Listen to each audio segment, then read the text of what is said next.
시간 주님께 안녕하세요. 대강교회 오훈 목사입니다. 5월 1일 금요일입니다. 하나님 우리에게 주신 말씀은 출애굽기 9장 22절에서 35절까지 말씀입니다. 여호와께서 모세에게 이르시되 너는 하늘을 향하여 손을 들어 애굽 전국에 우박이 애굽 땅의 사람과 짐승과 밭의 모든 채소에 내리게 하라. 모세가 하늘을 향하여 지팡이를 들매 여호와께서 우레소리와 우박을 보내시고 불을 내려 땅이 달리게 하시니라. 여호와께서 우박을 애굽 땅에 내리시매 우박이 내림과 불덩이가 우박에 섞여 내림이 심히 맹렬하니 나라가 생긴 그때로부터 애굽 온 땅에는 그와 같은 일이 없었더라. 우박이 애굽 온 땅에서 사람과 짐승을 막론하고 밭에 있는 모든 것을 쳤으며 우박이 또 밭의 모든 채소를 치고 들의 모든 나무를 꺾었으되 이스라엘 자손들이 있는 그곳 고센 땅에는 우박이 없었더라.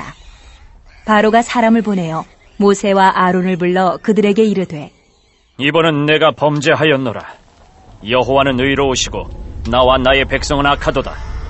여호와께 구하여 이 우레소리와 우박을 그만 그치게 하라. 내가 너희를 보내리니 너희가 다시는 머물지 아니하리라. 모세가 그에게 이르되 내가 성에서 나가서 곧 내 손을 여호와를 향하여 펴리니 그리하면 우레소리가 그치고 우박이 다시 있지 아니할지라.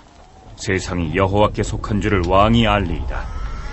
그러나 왕과 왕의 신하들이 여호와 하나님을 아직도 두려워하지 아니할 줄을 내가 아나이다. 그때에 보리는 이삭이 나왔고 삼은 꽃이 피었으므로 삼과 보리가 상하였으나 그러나 밀과 쌀보리는 자라지 아니한 고로 상하지 아니하였더라. 모세가 바로를 떠나 성에서 나가 여호와를 향하여 손을 펴매 우레소리와 우박이 그치고 비가 땅에 내리지 아니하니라.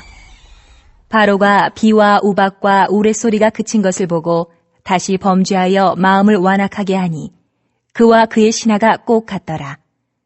바로의 마음이 완악하여 이스라엘 자손을 내보내지 아니하였으니 여호와께서 모세에게 말씀하심과 같더라.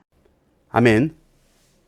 이집트에 내리는 이 10가지 재앙에서 우리 눈에 가장 한심하게 보이는 사람은 바로 이 바로 왕입니다. 그냥 백성이었으면 자기 고집으로 자기만 고생하면 되지만 이 이집트 왕국의 왕으로서 이 바로의 고집이라는 것은 즉각적으로 백성들의 고통이 되기 때문입니다. 무엇보다 이 바로를 보면 멀리 보지를 못해요. 당장 위기만 모면하면 되는 것처럼 살아갑니다. 그래서 재앙 앞에서 살려주면 이렇게 할게요. 그런 말들로 협상하듯이 하나님 앞에서 말하고 있는 겁니다. 우박 재앙은 그 재앙의 파괴력이 얼마나 큰지 바로가 심지어 이렇게까지 말하죠. 자신이 범죄했다라고 합니다. 그러나 자세히 보십시오. 27절을 보십시오. 바로가 사람을 보내어 모세와 아론을 불러 그들에게 이르되 이번은 내가 범죄하였노라. 여호와는 의로우시고 나와 나의 백성은 악하도다. 회개하는 것 같죠? 뉘우치는 것 같죠? 그런데 이렇게 말하잖아요.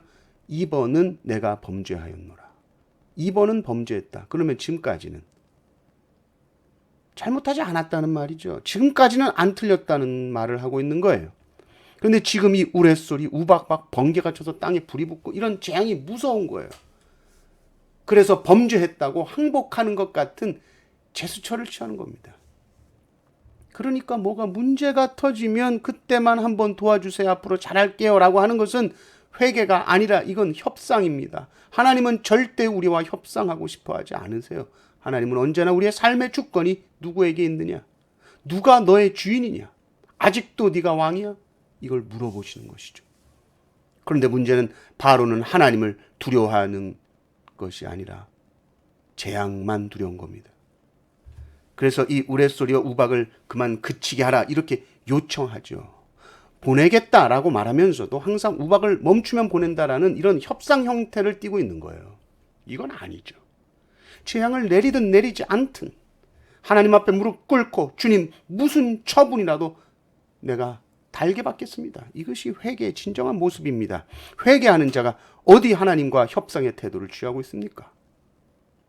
모세가 말하죠. 30절을 보십시오. 그러나 왕과 왕의 신하들이 여호와 하나님을 아직도 두려워하지 아니할 줄을 내가 아나이다. 모세가 잘 본 거죠. 아직도 하나님을 두려워하지 않는군요. 7번째 재앙까지 왔는데도 아직 하나님보다 자기가 더 높아요. 결국 재앙이 쏟아집니다. 그런데 성경은 이 재앙의 참혹함을 묘사하기보다 이 재앙 속에서 또 하나님은 무엇을 남겨두셨는가? 이걸 기록하죠. 밀과 쌀보리를 남겨두셨다. 이렇게 말씀합니다. 31절, 32절을 보십시오. 그때 보리는 이삭이 나왔고 삼은 꽃이 피었으므로 삼과 보리가 상하였으나 그러나 밀과 쌀보리는 자라지 아니한 고로 상하지 아니하였다. 이렇게 나옵니다. 아직 밀과 쌀보리가 자라지 않았기 때문에 우박으로 인해서 상하지 않았다. 그래서 먹을 것이 완전히 없는 건 아니다.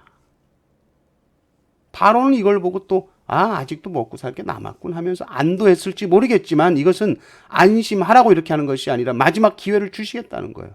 내가 한 번만 더 참겠다는 겁니다. 하나님께서 또 인내하시겠다는 거예요. 기다리시겠다는 거예요. 그러니 돌아오라는 겁니다. 심판을 보류하시고 마지막 기회를 주고 계시는 것이죠. 하나님은 때로 우리의 인생에서 뭔가를 걷어가실 때가 있습니다. 그런데 다 걷어가시지 않고 소중한 것 몇 가지 남겨두실 때가 있어요. 그러면 그것은 내가 잘해서 남겨뒀다 이게 아니라 그 남은 것을 보면서 뭐 해야 됩니까? 하나님께로 마음을 돌이키고 하나님께 돌아가야 되는 거예요. 그런데 바로는 그 남겨두신 걸 보고 그 자비와 긍휼하심 앞에 다시 한번 마음을 완악하게 하죠. 34절 보십시오. 바로가 비와 우박과 우레소리가 그친 것을 보고 다시 범죄하여 마음을 완악하게 하니 그와 그의 신하가 꼭 같더라. 성도는 환경에 따라 신앙이 바뀌지 않습니다.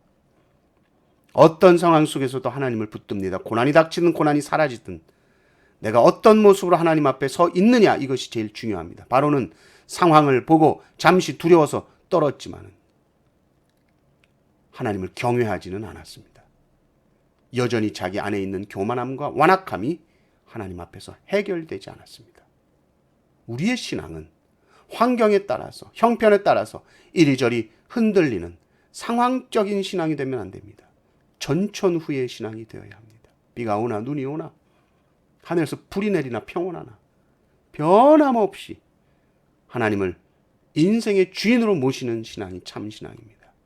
이번만 어떻게 모면하려는 신앙이 아니라 항상 하나님 앞에 무릎 꿇는 성도님들 되시기를 주님의 이름으로 축원합니다. 아멘.